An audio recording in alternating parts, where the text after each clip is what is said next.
Olá, é um prazer recebê-los. Eu sou a Maria Letícia e esse é o nosso encontro online que faz parte do projeto Lab Moda Mais, que é uma formação em moda sustentável e empregabilidade para os jovens, voltada para os nossos jovens em situação de vulnerabilidade.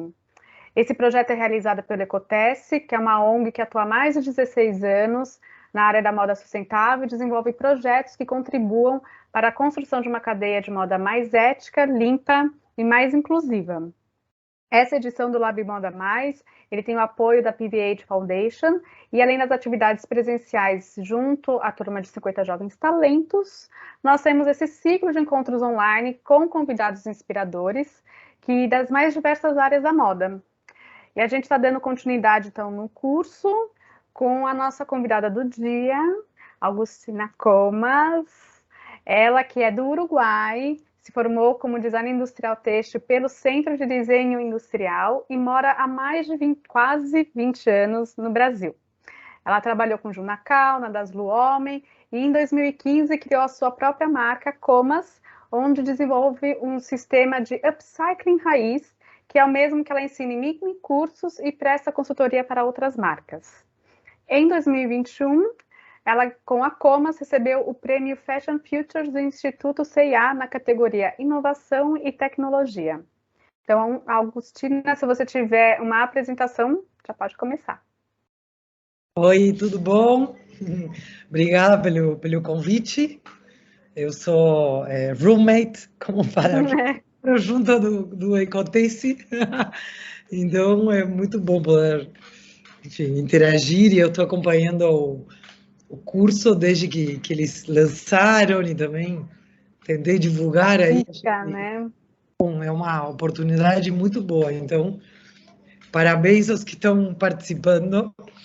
E eu vou fazer uma mistura, assim, na minha fala de apresentação, só falar, vai ficar uma coisa meio solta, mas eu achei legal que existe um roteiro, né, dos pontos interessantes que são relevantes para a galera. Então, eu vou focar, assim, a fala mais em contar um pouco como que eu comecei a trabalhar com upcycling, vou tentar também definir um pouco, né, colocar a minha definição da prática e mostrar alguns trabalhos, coisas que possam inspirar vocês. Eu vou começar aqui apresentando. Aí. Então, vou começar por aqui. Tá dando para ver? E agora eu saí e não estou vendo vocês. Sim, dá para ver sim. Tá dando para ver? Tá. Porque eu acho que eu vou ficar... Eu fiz de um jeito que fica a tela cheia e eu não vejo vocês, mas tudo bem. Então, como a Maria Letícia já me apresentou, eu sou Augustina Comas, essa é a minha marca. Eu fundei essa marca, criei essa marca em 2015, como marca mesmo de roupa, de varejo, de produção e venda de roupas, todas feitas a partir de roupas, outras roupas prontas e resíduos em geral da indústria têxtil, mas meu trabalho com upcycling começou em 2008. Aqui tem imagens da minha primeira marca, que chama InUse, agora eu mostro uma outra imagem que tem o logo, e eu comecei a trabalhar em 2008 com roupas, muito a partir da minha experiência como estilista no mercado convencional, de começar a olhar esse processo, né, de produção. Eu tive acesso à indústria, logo que comecei, a indústrias grandes, e comecei a ver que era muita roupa que sobrava. E era um olhar, esse é muito interessante, né, o olhar de quem está entrando no mercado, que não normaliza certas coisas, né? Por isso é legal vocês sempre, enfim, prestarem atenção a essas coisas que chamam a atenção, que às vezes parece que fosse alguma coisa pela inexperiência, mas na verdade é essa frescor, essa novidade também que vem, né? Da pessoa que não está ali, não, é assim, a roupa sobra, o resíduo se gera e não tem o que fazer. Não, peraí, como assim? e se a gente pegar essa roupa e fizer outras roupas, né? Eu já tinha tido na faculdade, minha formação é design industrial, né? Habilitação têxtil moda, foi uma formação técnico-criativa. Eu tive fui muito incentivada a desenvolver criações autorais, processos criativos próprios, e ao mesmo tempo a gente tinha uma base técnica legal de modelagem, de mulagem, de tecelagem plana, de tricô, de estamparia, enfim, era uma coisa que tinha uma pincelada. Foi uma faculdade pública lá no Uruguai, Montevideo, e aí na faculdade, no meu desfile final, eu já tinha feito um exercício de trabalhar com roupa, mas não com roupa como matéria-prima para produzir, e sim como elemento para desenvolver e criar. Então, aqui tem um exemplo, essa é minha irmã, é uma foto bem antiga. Aí eu pegava roupas, esse aqui é um salopete, né? Eu peguei esse salopete, por exemplo, fiz isso com várias roupas. Agora, aí eu falava, em que eu posso transformar? Aí ficava experimentando. Vou transformar numa jaqueta meio doida, com uma parte atrás, enfim, mas tá. E eu vou fazer com que ele continue sendo um salopete. Então, aí eu fazia ajustes, uma mulagem mesmo na roupa. Depois eu desmontava, tirava o molde, cortava com tecido. Aqui tem mais uns exemplos desse. Do pintar. Então, aqui tem uma calça que virou uma jaqueta também. Esse já é cortado e costurado, né?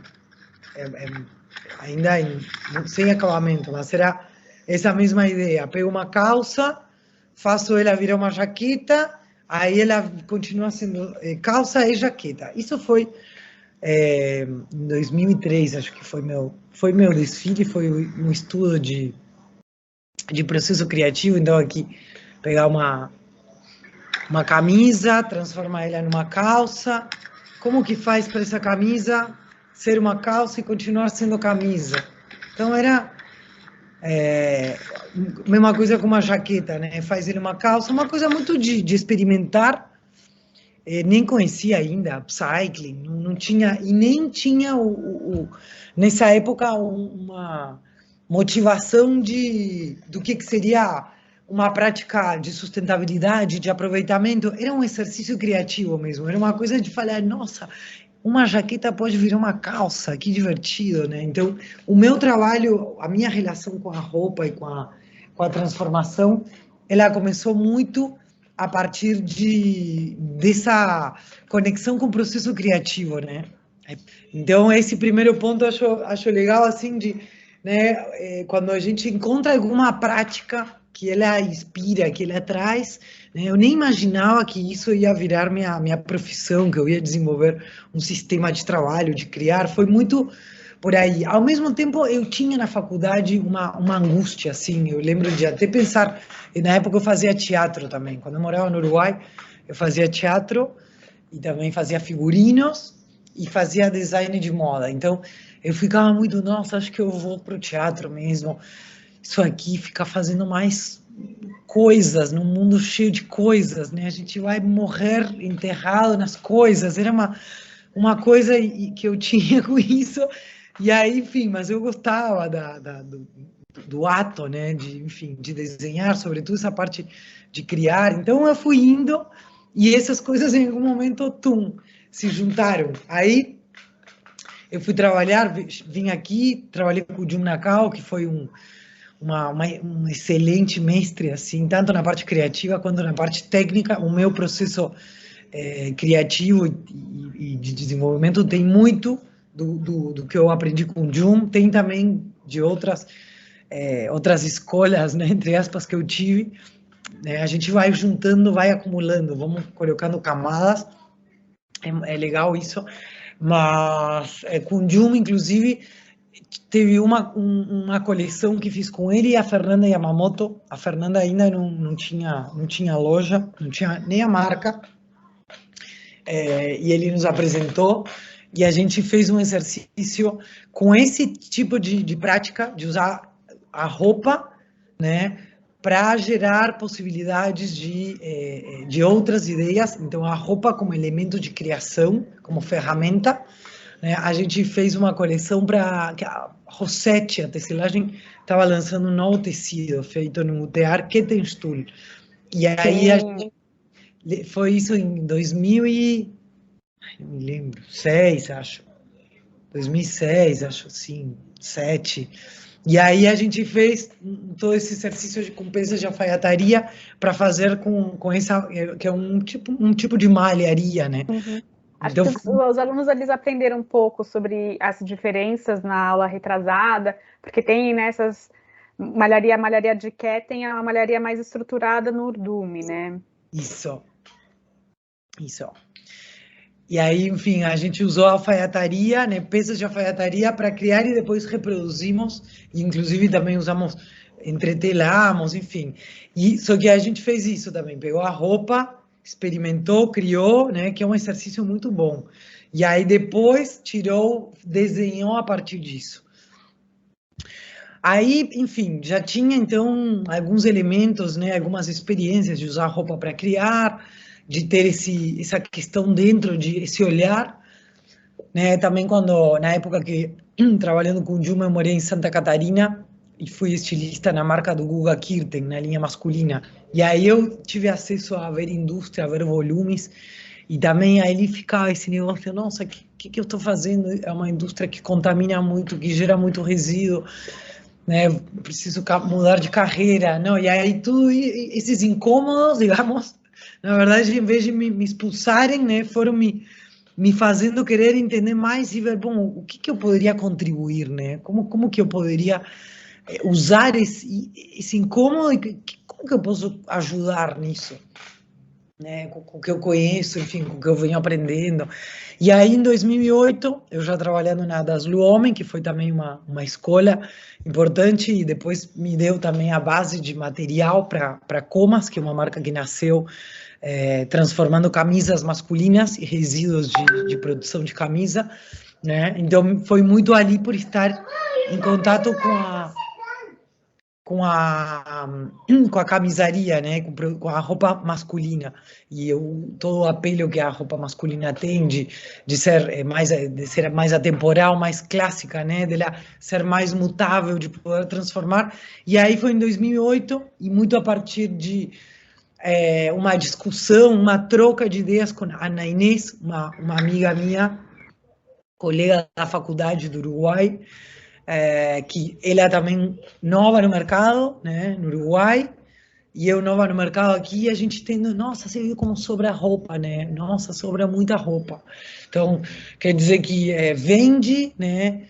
Liquida e ainda sobra, né? E tem bazar e não sei o que, mas continua sobrando. E se a gente usasse essa roupa, né, como matéria-prima, não só como elemento de criação, mas também como matéria-prima. Assim nasceu a iNews, e esse vídeo é de 2009, mas eu gosto de mostrar, porque ele mostra bem como que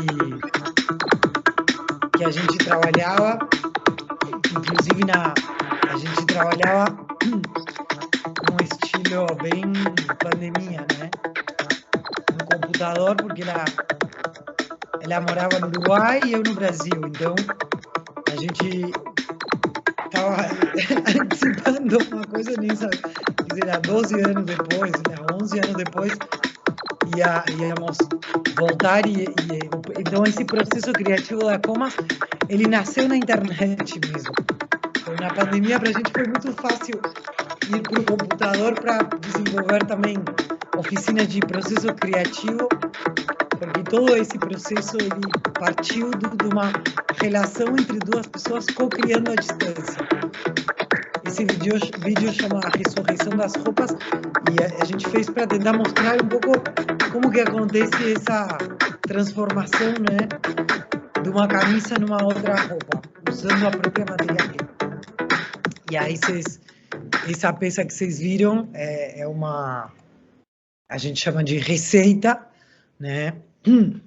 E a base do trabalho da Comas, ele vem muito, o iNews é o berço, né, do nosso trabalho, e a gente trabalha tudo com essa lógica de receitas. Então, o processo de criação, ele é complexo, ele é mais demorado do que um processo convencional, mas a gente chega num passo a passo, numa receita, que depois pode ser repetido em outras peças, né, similares, e vai ter sempre um resultado diferente, ou minimamente diferente, ou às vezes, trabalhando na hora que eu vou mostrar para vocês daqui a pouco, um processo que estamos fazendo que é de escala, né, de alta escala. Então, nesse caso, a gente consegue aplicar essas receitas já em lotes de 100, 200 peças. Então, atualmente, a Comas vai, como falei para vocês antes, né, nasceu como uma marca de roupa, varejo, né, e eu fui entendendo nesse percurso, muito por causa do modelo que sempre tive de trabalhar, né, de sempre dar muita aula, oficina, sempre teve muita troca, desde o início da Inuse, muito essa troca da sala de aula leva para o método e para a marca, do que rola na marca leva para a sala de aula, que não é sala de aula, é mais sala de oficina, né? Porque é um tipo de uma parte educacional muito mais prática e de mão na massa.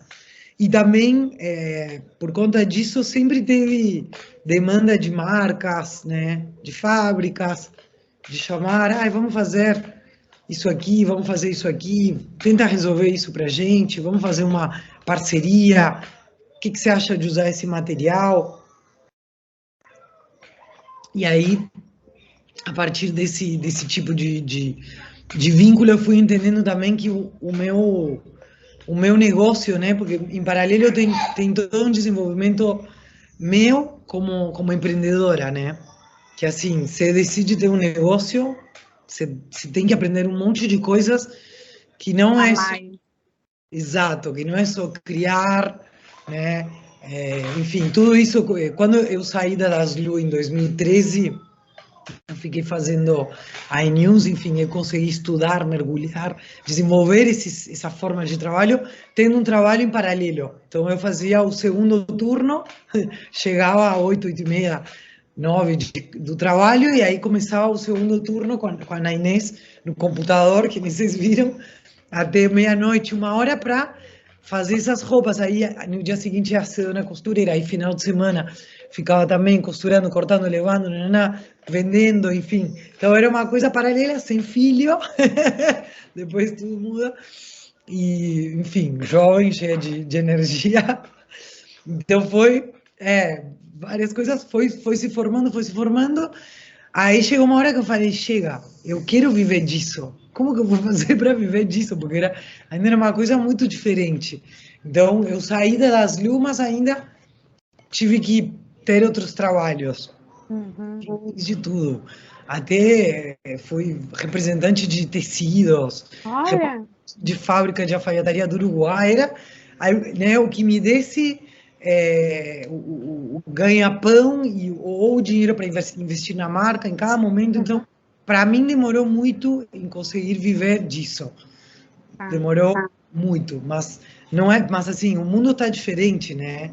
Hoje em dia tem muitas empresas pedindo, demandando, e eu vejo muito a minha missão, assim, e o que eu posso aportar é conseguir abrir esses caminhos para que profissionais, né, com formação tanto de designer, ou de modelista, ou de outras áreas dentro do que é a prática da moda, possam se especializar, né, no trabalho com upcycling, né? A parte de modelagem, por exemplo, é super interessante, complexa, e tem muita coisa para desenvolver e para criar, né? Não é um trabalho de modelagem convencional, padrão, mas ao mesmo tempo a gente usa todas as ferramentas, né, da indústria convencional, de confecção, de modelagem. Mesma coisa o estilista, né? Porque então, você muda um pouco o foco, né? Você pega a criação a partir da modelagem, não o contrário, né? A modelagem não se adequa na criação.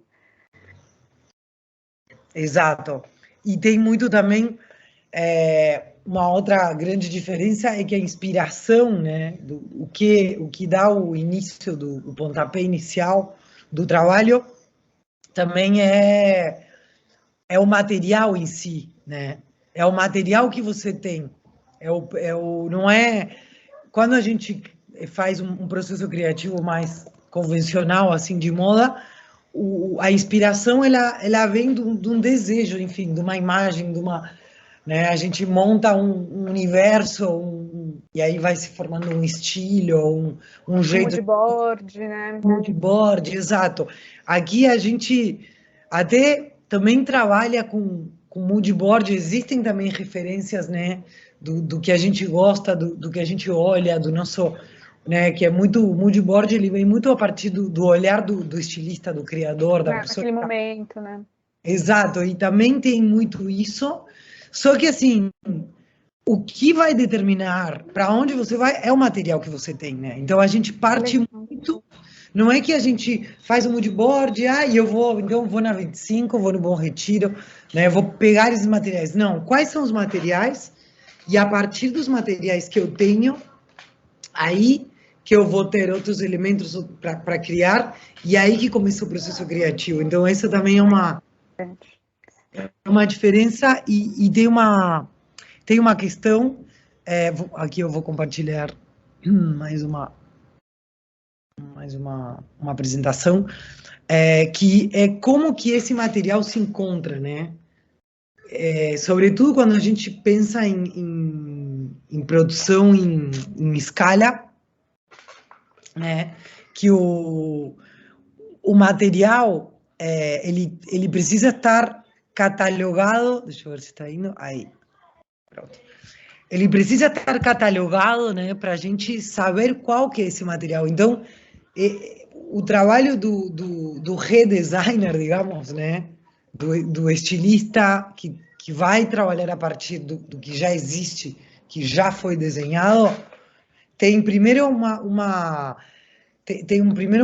ação, digamos, de organizar, de catalogar, né, de quantificar, qualificar e quantificar o que é esse material, e de conhecer, e esse conhecer o material tem uma parte de explorar, né, de processo criativo também. Então, nessa qualificação, pensando já mais no que é um trabalho de escala, mas também, assim, isso no meu trabalho de ateliê na marca também existe, né, acho que todo mundo que já se enfrentou a um resíduo para trabalhar, a primeira coisa o que é e como ele é. Então, são peças, eu vou dividir por modelo e por tamanho, né? O tamanho, por exemplo, nessa produção agora que estamos fazendo em escala, a gente está precisando verificar as peças medindo, porque a etiqueta não condiz com o tamanho real, porque a gente está trabalhando com peças de segunda da indústria, né? Então, tem todas essas coisas, Já então... não tem um padrão, né, que é muito comum você já, né, tipo... No momento que você criar, recebeu aquele pedido, o pedido está padronizado, tudo. Não. Exato.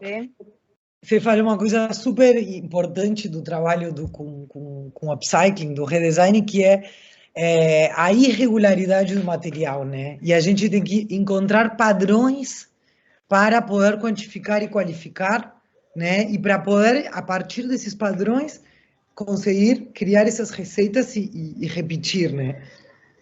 E aí, dependendo do tipo de estoque que se tem, a gente pode avaliar quais são as técnicas possíveis de aplicar.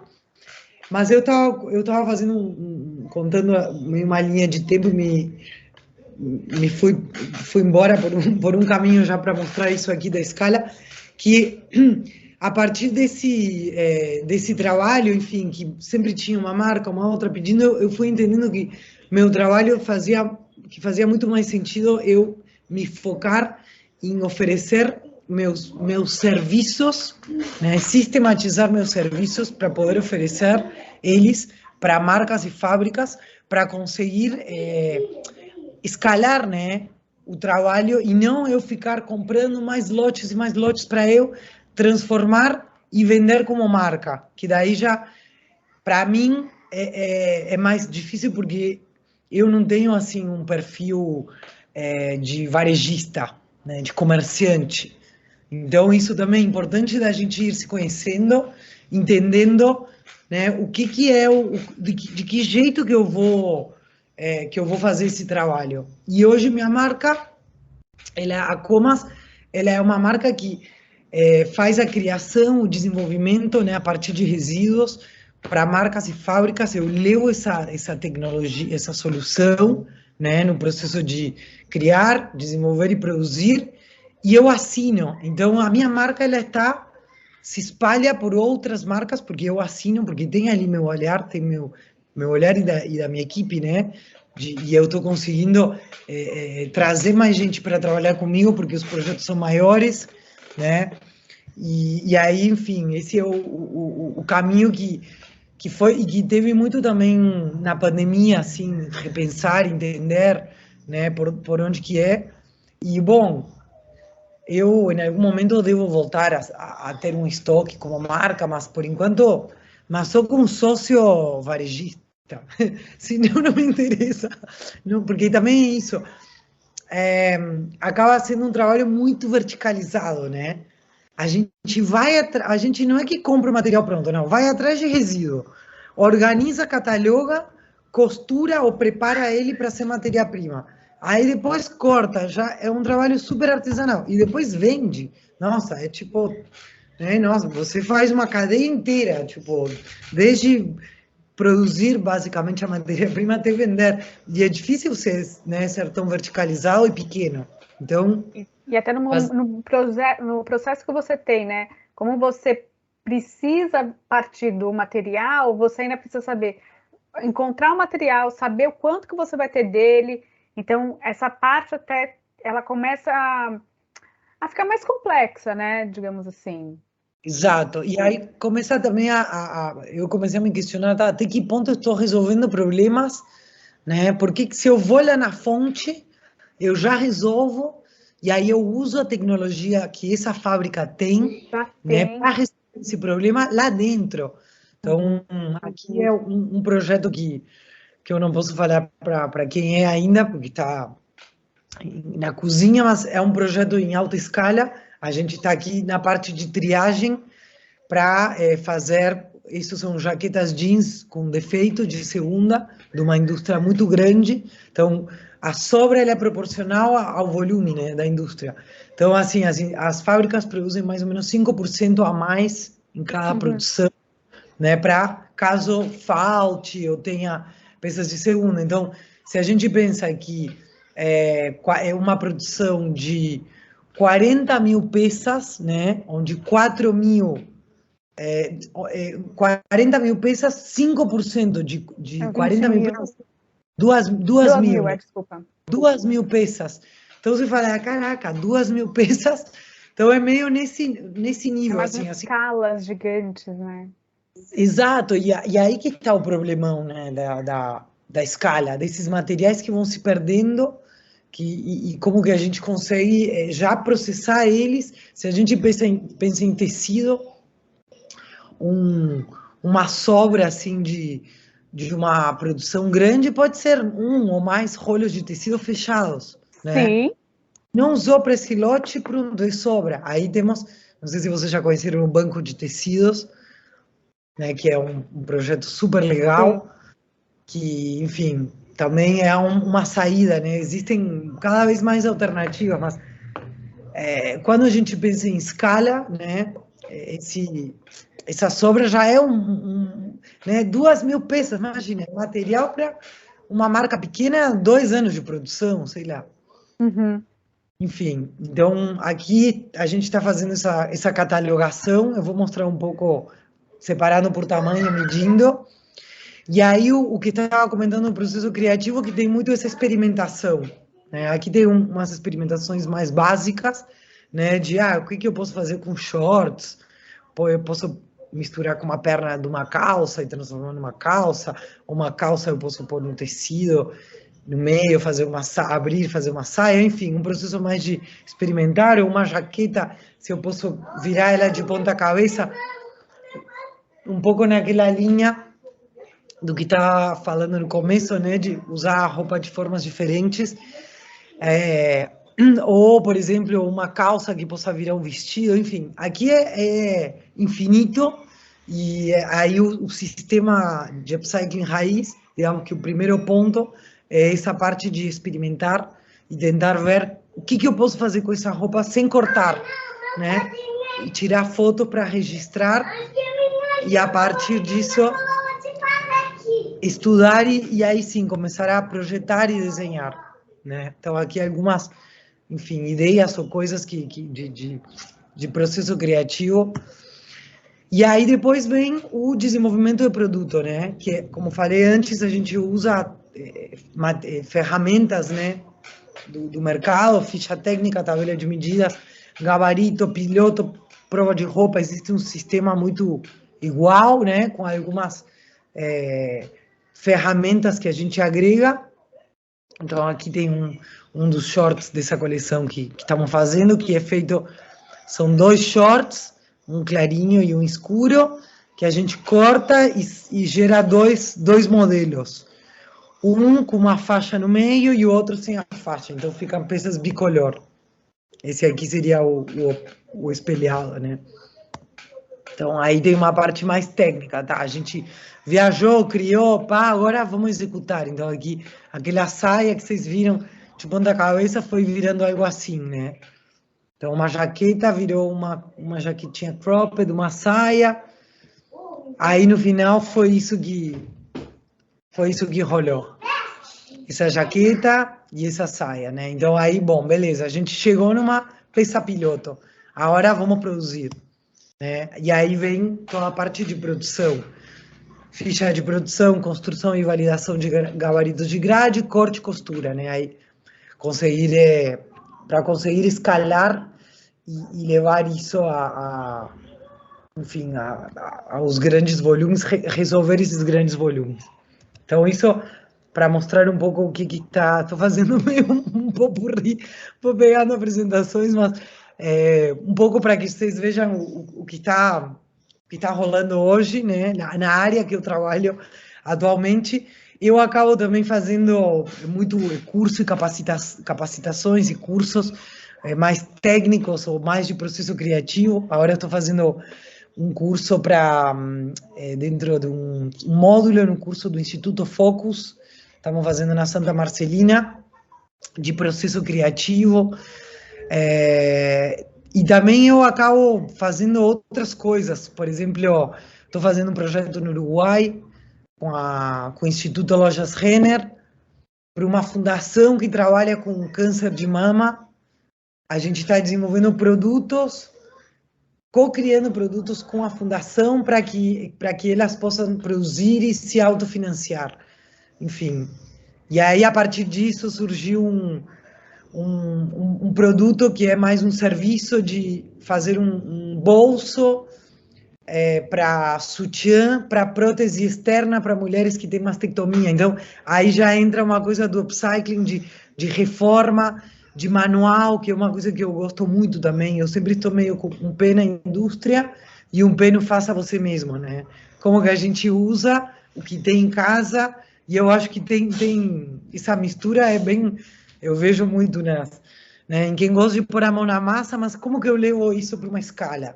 Então, acaba, enfim, o trabalho ficando muito nisso. E aí eu tenho também uma parceria com a T. Cristina, que é uma fábrica de moda fitness. Ela confecciona, né, para outras marcas. Exatamente, que faz private label para outras marcas. E deixa eu até ver se tenho aqui para mostrar o que estamos fazendo. Eu posso até passar para vocês um vídeo também.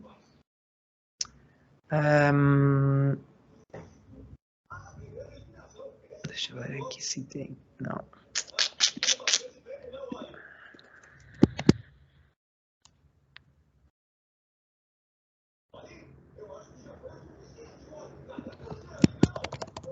Posso mandar um link? Vou mandar agora o link do vídeo. E aí, depois, para a galera assistir desse vídeo que a gente fez, para mostrar o processo de como que surgiu esse tecido, mas eu quero mostrar... Ai, tô preocupado. procurando aqui alguma... Ah, se tem aqui, achei. Esse projeto, ele começou em fevereiro de 2021. Eu já tinha feito um trabalho a partir das minhas idas a fábricas de camisaria, comecei a olhar a sobra do corte, e aí eu fiz um trabalho de desenvolver um tecido a partir dessas sobras. E aí, depois, eu conheci a Cláudia, a dona da T. Cristina, e ela me pediu para eu desenvolver uma solução para a sobra do corte, né? Que basicamente, aqui tem mais ou menos a sobra do corte da confecção. Aqui tem 1 tonelada. Eles geram 10 toneladas mês. Então, 10 vezes essa montanha mês. Esse material, ele é reciclado pela Momo Retalhos, né? Eles fazem várias coisas com isso, como reciclagem mesmo, mas a Cláudia está buscando como agrega valor e mantém isso, porque é um material que não acaba, sintético, de altíssima qualidade. Então, né, basicamente isso aqui é a sobra do corte, né? Depois que se faz o enfesto na mesa, se corta nos moldes e sobram todas essas camadas, né, graúdas de material. Aí a gente desenvolveu um jeito de... Deixa eu ver, cadê as... Ah, não dá, não está aqui. A gente corta módulos, aqui dá para ver um triângulo, mas a gente enche esses buracos, né, de módulos diferentes. Aqui tem, esse é um dos módulos, a gente chama de pena, é uma forma curva, tem quadrados também, e triângulos que depois a gente costura utilizando a tecnologia da própria fábrica, né? O maquinário, o Audaces também, a gente corta esses módulos antes deles virarem resíduo. Então, a gente evita que isso vire resíduo, e aí tem todo um sistema e a gente faz... Então, vocês mexem já na própria programa, quando ele faz o corte, né, do processo. Quando faz o corte, a gente já analisa, já estamos alinhados com o pessoal que solta o corte, eles já analisam o corte, a gente já tem os módulos prontos no Audaces, aí eles jogam, e a gente já tem então um sistema de armazenamento, de rastrear, de quantificar e de costurar. Então é um processo bem legal. Eu vou mandar por aqui o vídeo. Aqui, e vou mandar também o site da Rani. Vou mandar pelo chat. Que a Rani é a marca da T. Cristina. Tem a Rani, que é de adulto, e tem também a Le Frufru, que a gente também tem uma parceria. Vou mandar os dois. Aí vocês veem já o que é o produto que está no mercado. E a gente está, enfim, se preparando para trabalhar, para poder entregar para o varejo peças acabadas, né?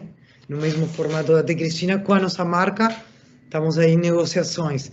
Então, são peças 100% feitas, ou às vezes a gente mistura, mas basicamente com material que no processo convencional viraria resíduo.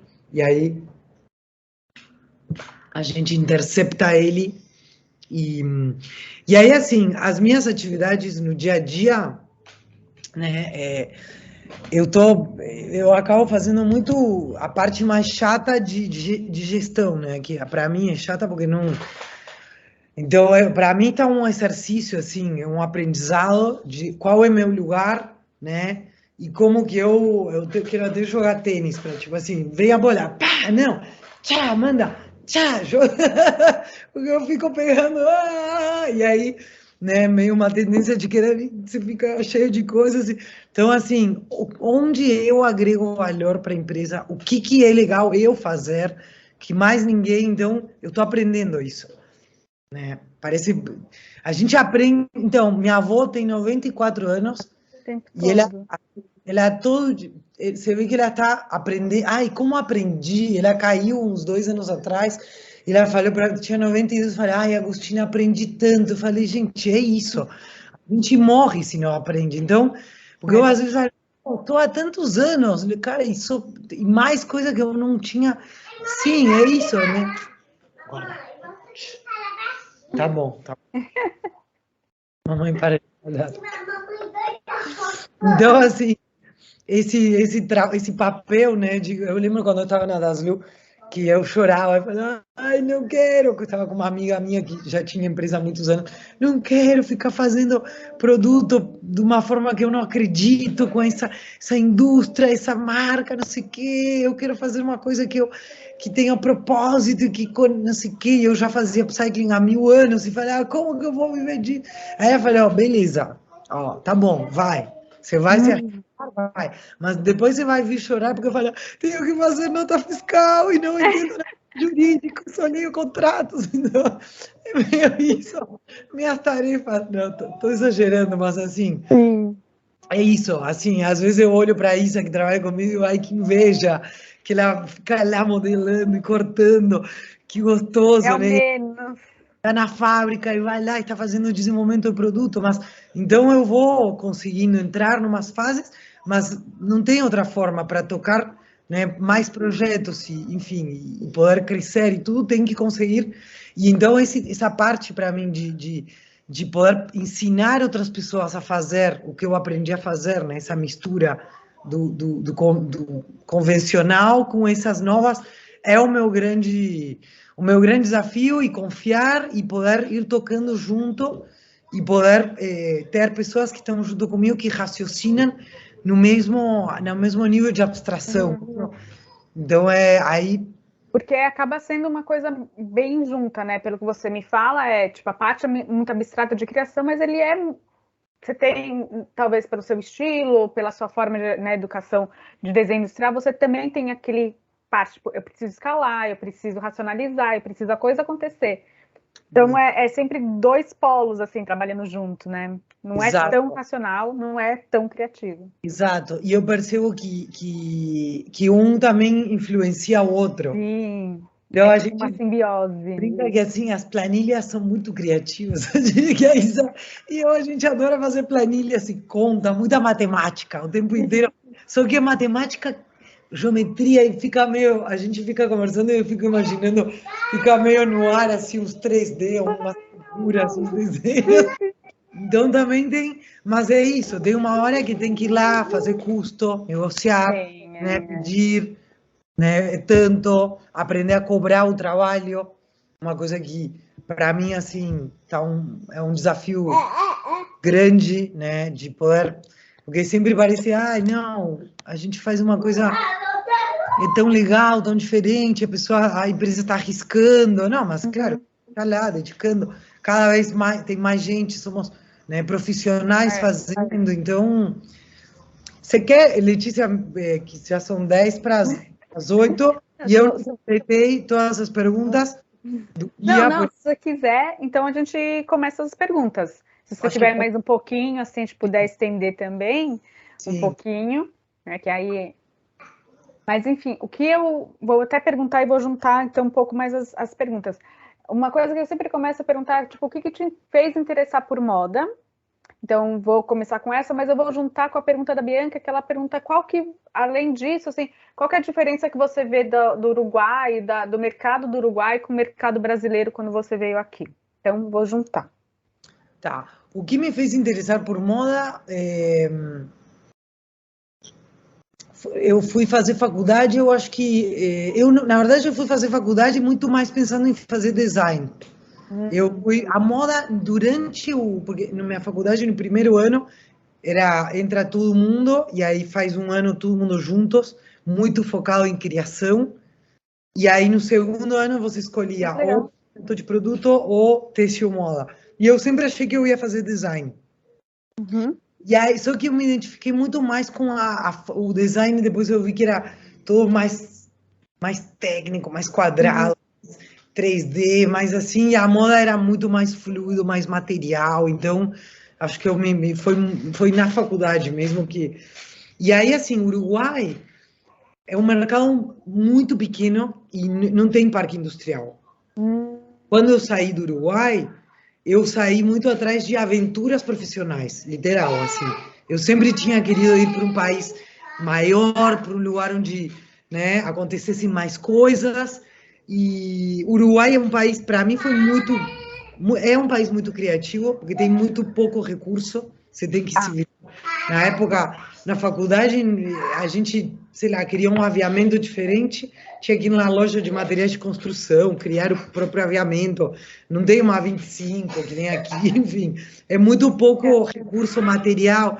Tecidos diferentes, a gente ia nas feirinhas de coisa, de meio, de coisa... O brechó, sim? Brechó, mas de rua, lá tem umas feiras de rua que tem coisa roubada, é meio... Tem qualquer coisa. Aí, sei lá, você acha umas pilhas no chão, aí cata. Era uma coisa mais assim, não tem... Eu cheguei aqui e falei, o quê? Estrutura, né? Tem mais oferta, né? Tem muita oferta de material. Né? E se você vai para os Estados Unidos ou para a Europa, mais ainda. Então, o Uruguai, nesse sentido, ele desperta muito. Para mim, despertou muito a criatividade. Acho que é uma característica das pessoas de lá, de se virarem com, né, com o que tem para criar. Só que eu vejo assim, hoje, o meu trabalho está aqui, que é onde tem um parque industrial. Mesmo que, enfim, o parque industrial brasileiro reduziu muito, mas ele é muito grande ainda, né? Tem muita indústria, tem muito, tem um mercado interno, né? Tem os grandes varejistas que consomem o produto né? Tem enfim, a Abit, a BVTEX, é muito parrudo, né? Então... E até mesmo as características, né? Tipo, você tem no sul uma parte mais forte de malharia, aí você vai para o Nordeste, tem um parque de jeans gigante. Nossa, tem polos, exato. No Uruguai não tem. Meu trabalho, ele é muito conectado com a indústria. Claro que também com as marcas, né? Trabalhando nos dois, mas assim, por enquanto com o fabricante, né? E o fabricante está aqui. Então, o Uruguai, ele tem nos últimos anos, desenvolveu muito um mercado de moda mais autoral, de marcas locais, que produzem internamente e produzem fora também, no Brasil, na Argentina, na China, que na minha época não tinha tanto isso. Hoje tem muita marca local. Legal. É. E daí agora eu vou fazer até uma coisa que você conta, né, no seu processo, na sua trajetória, que você teve muito o Junacau, que uma parte muito criativa, até hoje, agora ele, né, ele saiu da moda para a parte criativa, e depois você teve essa história com a Daslu, que é um luxo, mas é um luxo que ele tem muito foco no comercial, né? Então, muito. Como que isso, você acha que ainda está no seu processo criativo os dois? Boa pergunta. E na Daslu eu trabalhava com a Lu Pimenta, que não sei se vocês conhecem ela. A Lu, ela tinha nos anos 70 a marca Tweed, que foi a primeira marca ela tinha a marca e a fábrica. Era uma fábrica de alfaiataria. Primeira fábrica de alfaiataria do Brasil. Né? Tem o Ricardo Almeida, que tem muitos anos, que é fabricante, e tem o seu Gerardo Andrielo, que é um grande fabricante de alfaiataria, que fornece também para todo o mercado. E a Tweed foi a primeira, né? E fazia a marca dela, Lu Pimenta, isso. Fazia a marca dela e fazia também private label, fazia para outras marcas. E a Lu foi a minha mestre na Daslu, né? Então eu estava na Daslu Homem e era enfim, era muito comercial. E para mim, por exemplo, esse olhar para o volume de sobra, eu entendi, eu até nem mostrei porque era pouco tempo, mas eu gosto de mostrar um raciocínio mais com número, do que me levou, né, a entender que o que eu fazia não era só uma coisa para criar, mas também existe um volume muito grande de roupas que sobra, né? Então, eu via muito relatórios de vendas na Daslu. A gente baseava nosso trabalho em relatório de vendas. Então, o que vendeu, eu vou criar, né, a partir da análise do que vendeu. Então, isso veio muito para esse jeito de enxergar, né, o volume e, enfim, para a minha prática como estilista, toda essa parte mais convencional que eu falo que tem na Comas, no produto, no desenvolvimento, que me facilita muito também para falar com as marcas que eu trabalho, porque eu trabalho com as estilistas de igual para igual, tipo, eu já estive Sim. lá, sei o que é comprar, desenvolver produto, né, do outro lado do mostrador, então, isso são coisas que me ajudaram muito. Sim, ó, a Samara ela pergunta como que você lida com bloqueios criativos? De onde consegue voltar com uma inspiração? Muito boa pergunta. Então, por um lado, esse exercício que eu contei para vocês de experimentar assim com material, que eu mostrei com algumas imagens, né, no começo, esse exercício, cara, é o melhor desbloqueador que existe. Então, assim, pega uma camisa, começa, pensa que você é um extraterrestre que nunca não sabe para que serve, começa a explorar e tira foto de todas as ideias, depois senta para olhar, assim, 15 minutos você vai fazer 20 ideias diferentes. Fala, caraca, então isso é e isso eu vejo com todo o material, né? Quando eu falo de resíduo de tecido, da técnica de fitness, para a gente chegar nesse processo, a gente fez também chuva de ideias, né? Olhar para o material, observar, sentir, imaginar, experimentar. Vou fazer tricô, vou fazer um tecido, né? Explorar as possibilidades sem filtro, né? Abrir, abrir, abrir, abrir. E eu acho um exercício muito bom também para criar. Isso foi uma coisa que eu aprendi com o Jung, porque na minha faculdade isso era super mal visto, que é olhar para outras roupas, né? O Jung falava muito para mim, falava, você não pode escrever se você não lê, né? Então, você tem que ver. Então, assim, tanto Pinterest, Instagram, hoje em dia tem isso, mas, sabe, pegar uma revista, vai na Liberdade, tem aquela revistaria Sol, que tem as revistas a Men's Non, as revistas japa de moda são as melhores. Pega qualquer revista dessas japa de moda, e aí pode ser revista antiga, ou uma revista, enfim, qualquer com revista é muito bom. Começa a olhar, começa a olhar, começa a olhar e a marcar, ou cortar e colar coisas que te interessam, e aí depois você começa a desenhar olhando. Porque aí você pega e isso é uma coisa que eu faço, a gente fazia muito para criar no Guga Kirten, eu usei muito para criar na Daslu, e é meio parte do meu processo criativo na Comas, né? Então eu pego uma parte daqui, eu experimento mil coisas, aí tenho, sei lá, 50 ideias diferentes, aí eu pego uma parte aqui, aí começo a compor. Então, assim, Vai misturando, né? vai misturando, né, gerar repertório e usar ele. Porque é muito difícil você pegar uma folha em branco, um lápis e falar, eu vou criar. Né? Eu vou criar. Então, assim... É uma ansiedade. E eu percebo que é isso. Para mim, quando dá travas, quando travo, eu vou porque eu sei fazer. Porque, às vezes, para mim, essa trava de processo criativo, ele acontece muito também quando eu preciso, por exemplo, dar start para um processo que é maior e que vai envolver outras pessoas. E Tipo, daí você começa a pensar na fase depois. um desfile, um vídeo, né? E aí tem uma coisa que é meio chamar a equipe, sei lá, eu começo meio a travar, então tá, o que eu sei fazer, qual é a minha parte, né?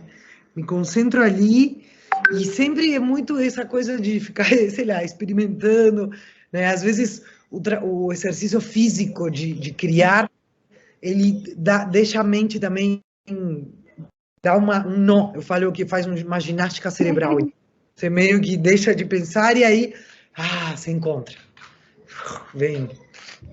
E daí eu só vou.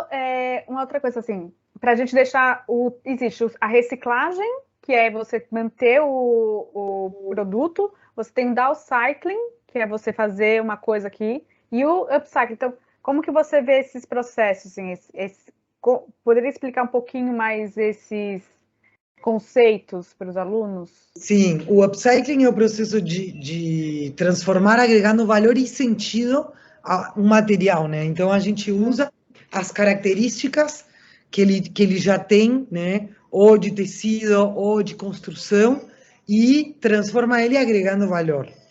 A reciclagem é uma forma de transformação a nível da matéria, né?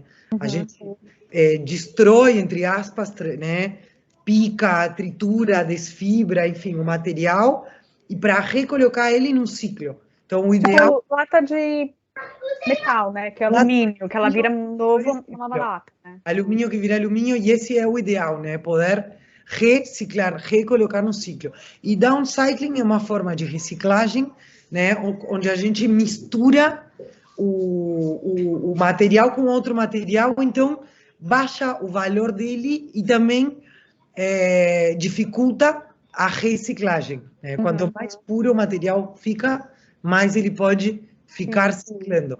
E também, assim, existe na reciclagem, sobretudo para matérias-primas sintéticas, processos ainda em desenvolvimento de reciclagem química, né? Porque hoje em dia os materiais sintéticos, eles só podem ser processados como downcycling, né? Tirando eles do fluxo, eles não conseguem virar tecido, né? Eles vão virar, sei lá, uma manta acústica, um enchimento, até um plástico. De material um pouco mais bate-pronto, assim, né? Com menos qualidade. Com menos, isso, talvez com menos valor, e aí acho que o grande desafio da circularidade é poder manter, né, esses... ou melhorar, né? Tipo... Esses poliéster, manter eles no ciclo da roupa, né? Eu achei legal o que a Lívia falou. Sim, da modelagem. Ela participou nesse projeto que eu comentei, que fizemos com o Jun e a Fernanda Yamamoto. A Lívia trabalhava numa confecção, e aí, lembra, a Lívia, ela fez todo o desenvolvimento, ela estava no primeiro ano na faculdade, e então ela acompanhou esse desenvolvimento e produção. Aí achei legal essa pergunta dela, da influência da modelagem no processo de desenvolvimento do produto, né? Que é realmente o meu... Mãe, eu quero comer. Tá, já vamos comer. A gente vai mais essa pergunta e vamos errar que a cria precisa comer. É bom que ela fala tudo. E você já explicou muita coisa, tá tudo bem. Então, assim, para mim, né, e eu vejo as pessoas que trabalham comigo até agora, assim, sempre são pessoas que têm um conhecimento de modelagem, né? Então, essa formação técnico-criativa. Eu não sou modelista, mas eu sei modelar, eu sempre, enfim, modelei, cortei minhas roupas, e isso permitiu, né, e acho que o Jun, por exemplo, também é um cara puta modelista, o Jun, né? Eu fiz também um curso de mulagem com a Zé Anselmo, que é uma professora de mulagem excelente, e esse curso foi, nossa, para mim, uma base para desenvolver o sistema da Inuse, na época da Inuse, muito importante também. Então, porque a gente cria com o upcycling com a mão na massa, né? Não é, só olhando fotos, que nem uma criação mais em escritório, né? Tipo, de estilista mais de escritório. Que é isso, tendência, mercado, olha, pá, pum, ficha técnica, põe a foto, tchau, faz isso, manda para fora. Não, aqui assim, tá, eu tenho, né, o material, eu entendi o material, eu sei o que tenho, quanto, né, eu exploro ele, crio as possibilidades. Aí eu faço um negócio que é uma maluquice, como que eu vou executar isso, né? Aí entra, claro, poderia entregar para o modelista, né, e aí acho que começa também a se compor esse universo de profissionais né, do upcycling. Tem um exercício muito de trabalhar na mesma mesa, né, de processos co-criativos, porque o processo de criação, ele permeia todo o processo. Então, a costureira que está montando a peça, ela tem que estar muito ligada no que é o processo de criação, porque ela tem ainda a chance de tomar decisões, de mudar uma coisa. Então... De perceber erros, né? Porque às vezes, né, também tem isso. Eu tenho uma ideia de uma coisa que pode ser mais fácil, né? Exato, isso. E às vezes de resolver irregularidades da peça, né? Então, se está todo mundo alinhado, todo mundo tem autonomia para poder inventar uma costura aqui, colocar, agregar uma parte ali, né? E a modelagem, então, ela interage muito com o processo criativo. É que nem quando a gente faz modelagem zero waste, né? Você não tem como desenhar, você desenha modelando, né? Desperdício zero. Então, aqui também, para você poder cortar a primeira peça, você já está modelando, né? Você já está fazendo o gabarito, está tomando medida. Então, é uma oportunidade muito boa de poder misturar, né, e poder usar a modelagem como criação. Porque você muda todo o esquema, né? Porque ao mesmo tempo que você está fazendo a partir da modelagem, aquela cadeia linear que a gente sempre estrutura da moda, você também já repensa porque você está pegando e fazendo uma circularidade, enfim. Então, Exato. eu acho que é muito... Ai, a gente podia falar muito mais tempo, mas beber... né? Então, eu só vou terminar com duas perguntas que também vamos se juntar. O que você poderia dar de dicas, então, para os jovens que estão começando na área? E outras dicas, assim, de filmes, de sites. Você já falou bastante coisa, mas coisas que também possam ser interessantes para um livro, enfim, para eles. Ótimo. Então, dicas estudem, né? Se formem, aproveitem para falar com pessoas, fiquem com um olhar atento, né? Escutem essas observações que vêm, né? A partir da observação e vão, enfim, e cara de pau, né? Vão na cara de pau, batendo portas, mandando, pedindo, né? Tentando mostrar o que eu fiz isso, porque nem falava português direito, não tinha, né? Fui batendo, caindo de cara de pau mesmo. E foi uma escolha incrível, né? Então, assim, tudo que puderem ter de oportunidade de se formar, de estudar, de absorver, usem e tentar já aplicar, trabalhar e fazer. Não tenha medo de fazer, né? De pegar, fazer, cortar. Não sabe costurar muito bem, costura na mão. E ainda hoje em dia que está cheio de tutorial, né? Acho que Tudo poder fazer para estudar modelagem, o melhor é desmontar a roupa e abrir e ver, né? Vai no brechó, pega uma roupa, abre, você já vê o molde, enfim. Não tenha medo de fazer, isso mesmo. E aí, de dicas, então eu vou passar. Aqui, em espanhol, mas tem um podcast que eu vou passar, deixa eu entrar aqui, já passo para vocês, já vou pegar o link, que eu participei, que é de moda circular. Participei esse ano de uma menina uruguaia, deixa eu ver, cadê? Aqui, eu vou mandar o podcast e tem, bom, mandei o rever. Tem uma mesa muito boa. Essa mesa é ótima. Que eu participei no Brasil Eco Fashion Week, junto com mais 3 pessoas que trabalham com upcycling de diferentes lugares do mundo. Foi no Brasil Eco Fashion Week da edição passada. Também recomendo. Tem o relatório Fios da Moda, não sei se vocês conhecem também, do Modifica. Sim. É excelente. Sim, a Marina participou. Opa. A Marina participou, tá, que demais, ela é incrível. E aí de livro, deixa eu ver algum não tão fácil de achar, que tem assim, meio um basicão, mas que é muito bom, é não sei se talvez vocês já passaram, do Berço a Berço, Cradle to Cradle. Cradle to Cradle, né? McDonald e Braungart. Não sei se já passaram. E depois tem um livro brasileiro que chama Design para o Mundo Complexo, do professor Rafael Cardoso, da PUC do Rio, que tem um capítulo que eu adoro, que é sobre a vida útil dos artefatos. Para quem se interessa assim nessa, enfim, ele pensa muito, né, na questão do resíduo.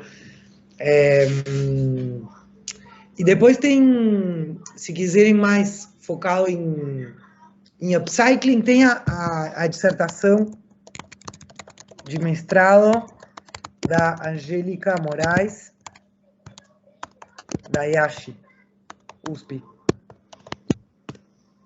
Ó, que é bem... se quiserem uma coisa mais acadêmica, de upcycling. Ela estudou upcycling, me entrevistou outras pessoas. Ela falou muito sobre processos criativos, formas de trabalho. Esses mestrados é fácil achar no Google acadêmico, né? Às vezes é mais fácil por lá. Na USP é super fácil de pegar Se vocês vão na Yashi, Têxtil Moda, tem um... E para quem lê inglês, esse relatório ele é muito bom. Esse foi o antes da pandemia. Tem um capítulo de upcycling que é excelente, que fala do trabalho da Patagônia e da Eileen Fisher. Já vamos, Chiqui, já vamos a comer. Com upcycling, muito legal. Tá, sei. O Bichon vocês conseguem ver 5 de graça e Google Translator, gente. Tudo de graça. Boa. Google Translator, Sim. É uma matéria, essa matéria de upcycling é muito boa. É maravilhoso. Na época eu fiquei doida. Foi antes da pandemia.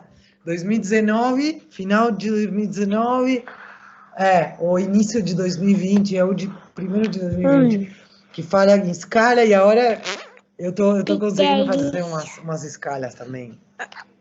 Exato. Então que ainda não consigo falar quem é a marca, mas que vai, acho que em outubro, vai ser essa, a gente está fazendo 1.200 peças, mais ou menos. São vários modelos, são tipo 100 por modelo aqui. Aí você avisa a gente que a gente já espalha aqui, todo mundo. Avisa assim. Tá. Então tá bom, vamos lá. Vamos lá. Obrigada. Muito obrigada, Agostina. Tchau, boa noite. Vamos papar. Não quero desenho. A gente não tem desenho agora. Acabou o desenho. Não acabou. Obrigada, Lívia. Obrigada, menina. Tchau. Até a próxima. Tchau.